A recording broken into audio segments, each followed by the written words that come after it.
asalaamaaleykum mbokki Sénégal tey jii nag am naa lu ma naqari lool ba bëggoon ko partager ak yéen te yaakaar naa ne ni ma naqare nu ko rawale leen naqare muy la situation bi nga xamee ni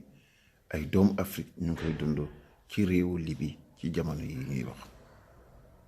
Man gëwuma woon ni au 21e siècle nit dina jàpp nawleem def ko nab xar di ko jaay ci marché boole ak ay xeetu violence yoo xamee ni foo ko natt rek weesu na ko. déglu naa nag bu baax a baax li nga xamee ni moom le président de la République bu Sénégal wax, mais jàpp naa ni du doy. li tax du doy moo di jamono yële passé bi xaritam Arabie Saoudite xuloo weeg Qatar dafa rappeler ambassadeur am woowaat ko ci biir réew mi. ku mën lu mel noonu ci situation boobu bu nu jàppee ay africain te ñun ñëpp xam nañ ni à l'instant où nous sommes am na ay doomu Sénégal yoo xamee ni ñu ngi ci biir loowu ñooñu ñu jàpp di leen defi violence di leen di jaayin boo xamee ni c'est la chose la plus ignoble bi nga xamee ni mos naa ko gis ki sama dund gu gàtt gi. et yaakaar naa ni situation boobu bu ñu waxee rek te wax tëdd yàlla tax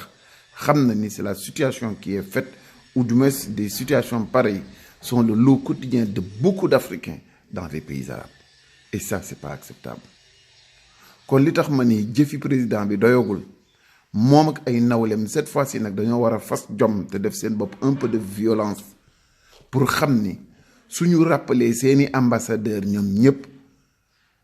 def lobbying bi ci war pour que Libye bañ a mën a siéger ci Union africaine tant que acte yu mel nii mi ngi am ci biir territoire am. Je pense que c'est le minimum qu'on peut faire, parce que la dignité de l'homme noir, c'est que les noirs ñoo ko mën a faire valoir, ñoo ko mën a imposer ñeneen ñi pour ñu respecter leen ko. Et trop, c'est trop. lii moo tax may wax tout le temps ni